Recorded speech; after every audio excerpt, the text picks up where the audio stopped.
Hello friends, जय हिंद। स्वागत है आपका हमारे यूट्यूब चैनल जिसका नाम है Prince A to Z classes. तो चैप्टर को शुरू करने से पहले जो है हम अपने स्टूडेंट्स के लिए जो है वो कुछ मोटिवेशन देना चाहते हैं कि मोटिवेशन ये है कि संघर्ष की राह पर जो चलता है वही दुनिया को बदलता है। संघर्ष की राह पर जो चलता है वही दुनिया को बदलता है। जिसने अंधेरे से जंग जीती हो, सूरज बनकर वही चमकता है।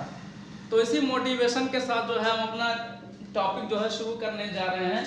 तो जो है रदरफोर्ड का परमाणु मॉडल कल पढ़ाया गया था, कुछ इसके बारे में बताया गया था। तो रदरफोर्ड का जो परमाणु मॉडल था वो परमाणु मॉडल को समझने के लिए उन्होंने एक दूसरा डायग्राम बनाया था जिसको जो है बनाने जा रहे हैं। तो कुछ अल्फा कण जो थे, अल्फा कण क्या था? अल्फा कण जो होता है दो प्रोटॉन प्लस दो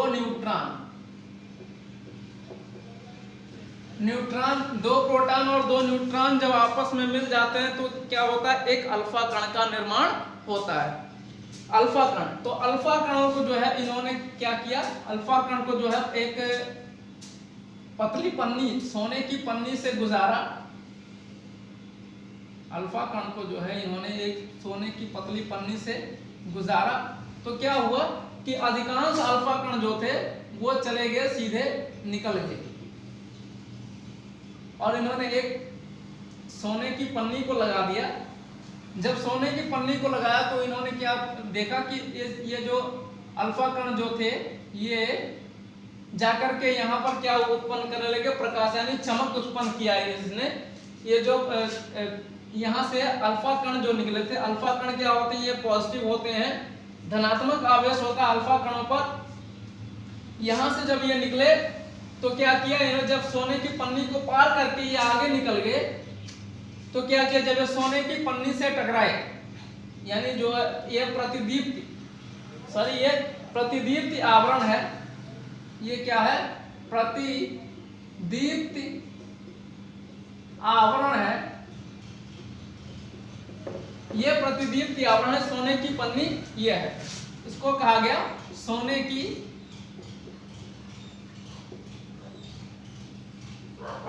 पन्नी। जब ये सोने की पन्नी को जो पार करके आगे निकल गए तो प्रतिदीप्ति आवरण से जब टकराया तो ये यहाँ पर क्या उत्पन्न किया इन्होंने यहाँ पर जो है चमक उत्पन्न की। लेकिन कुछ ऐसे अल्फा कण थे जो सोने की पन्नी से टकराने के बाद जो है सीधे बैक वापस चले आए। तो इससे क्या पता चलता है कि हमारा जो परमाणु है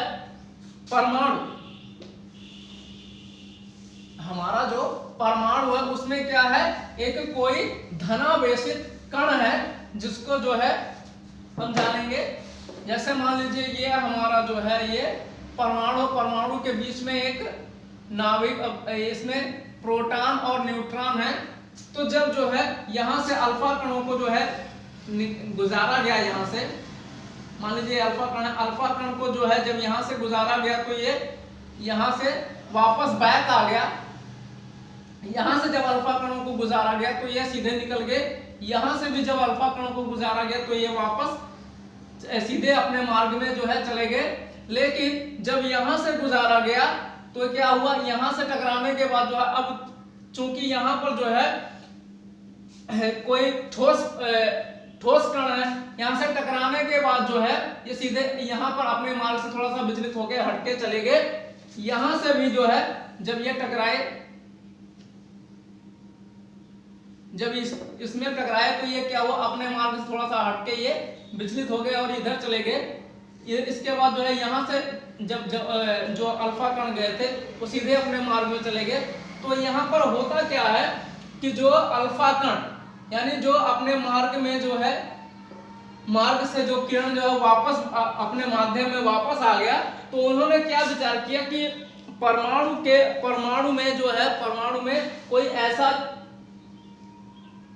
एक ऐसा स्थान है जो कि धनात्मक आवेश से भरा हुआ है, क्योंकि कल मैंने बताया था कि जो समान, जैसे समान जब कण रहेंगे, जैसे प्लस और प्लस जब रहेंगे, समान कण रहेंगे, समान आवेश रहेंगे, तो क्या करेंगे, एक दूसरे को रिपल्स यानी प्रतिकर्षित करेंगे। लेकिन जैसे ही माइनस और प्लस ये दोनों आपस में मिलेंगे तो क्या करेंगे, एक दूसरे को आकर्षित करते हैं, एक दूसरे को ये आकर्षित करते हैं। लेकिन ये धनात्मक जो है ये एक दूसरे को रिपल्स यानी प्रतिकर्षित करते हैं। तो कहने का मतलब ये हो गया कि जो समान आवेश रहेंगे वो एक दूसरे को प्रतिकर्षित करेंगे, लेकिन असमान आवेश क्या करेंगे, एक दूसरे को जो है आकर्षित करेंगे। तो यहाँ पर जो है ये इसके बीच में, इससे यह पता चलता है कि परमाणु में ऐसा कोई धन आवेश है जो कि इसको प्रतिकर्षित कर रहा है। तो इसी को उन्होंने क्या नाम दे दिया, नाभिक। यहाँ पर जो है नाभिक की खोज हुई थी, यहाँ पर क्या हुई थी, नाभिक की खोज हुई थी। अब इसमें इसका परिणाम क्या निकला, इसके परिणाम के बारे में जानेंगे। तो परिणाम क्या था इसका,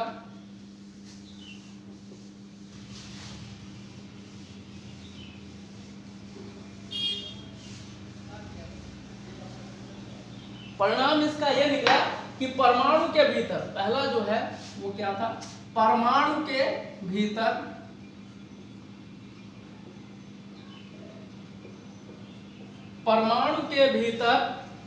का अधिकांश भाग जो है, अधिकांश भाग खाली होता है, खाली होता है, क्योंकि अधिकांश अल्फा कण बिना विचलित हुए सीधे सोने की पन्नी को पार करके सीधे बाहर निकल जाते हैं। क्योंकि अधिकांश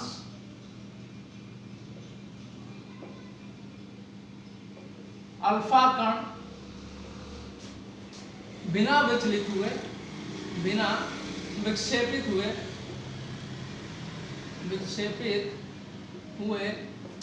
सोने की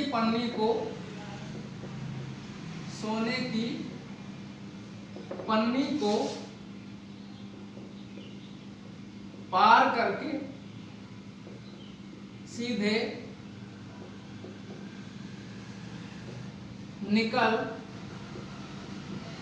जाते हैं। कहने का मतलब यह है परमाणु के भीतर का अधिकांश भाग जो है वो क्या होता है, खाली होता है, क्योंकि अधिकांश अल्फा कण जो है बिना विक्षेपित यानी बिना अपने मार्ग से विचलित हुए वो सीधे सोने की पन्नी को पार करके बाहर निकल जाते हैं। और दूसरा क्या है, बहुत कम कण अपने मार्ग से विचलित होते हैं।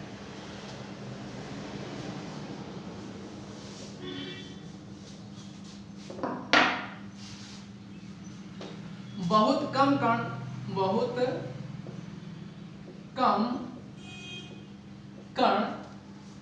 अपने मार्ग से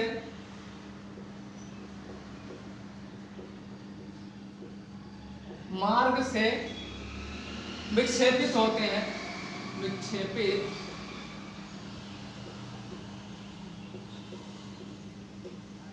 हैं,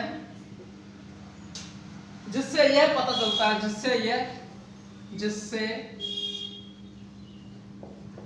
यह ज्ञात होता है कि परमाणु का बहुत कम भाग धनावेशित है, कि परमाणु का बहुत कम भाग धनावेशित है। तीसरा जो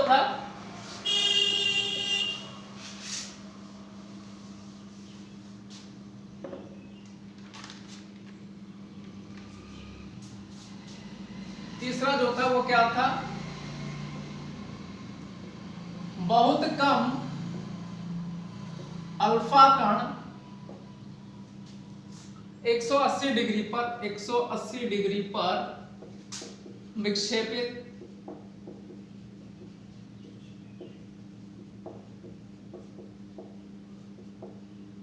होते हैं,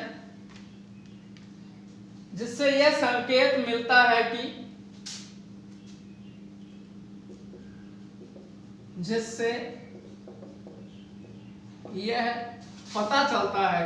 पता चलता है कि सोने के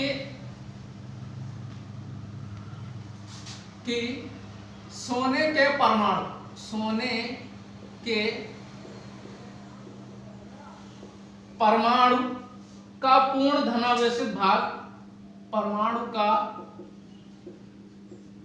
पूर्ण धनावेशित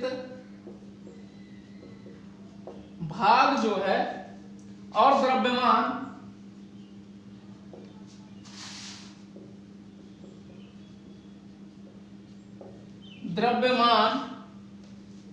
परमाणु के भीतर बहुत कम आयतन में सीमित है। द्रव्यमान परमाणु के भीतर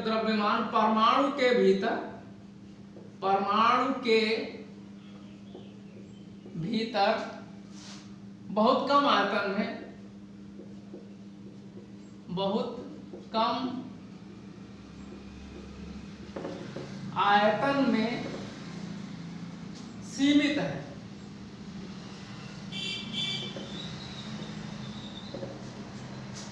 तथा नाभिक की त्रिज्या परमाणु की त्रिज्या की 10 गुना छोटा है। तथा जो है परमाणु यानी तथा नाभिक की त्रिज्या परमाणु की त्रिज्या से 10 गुना छोटा है। तो कहने का मतलब यह है बहुत कम अल्फा कण 180 डिग्री पर विक्षेपित होते हैं, जिससे यह पता चलता है कि सोने का परमाणु का पूर्ण धनावेशित भाग और द्रव्यमान परमाणु के भीतर बहुत कम आयतन में सीमित रहता है। यानी परमाणु की जो धनावेशित भाग है बहुत ही कम, यानी बहुत ही कम मात्रा आयतन वो घेरे हुआ है। तो जैसे परमाणु की जो त्रिज्या होगी वो परमाणु से जो है काफी कम होती है। परमाणु के धनावेशित भाग की जो त्रिज्या होगी वो परमाणु से काफी छोटा होता है, यानी लगभग 10 गुना छोटा होता है। तो आज के लिए बस इतना ही। अगला जो है हमारा नेक्स्ट टॉपिक कल आएगा, तब तक के लिए धन्यवाद।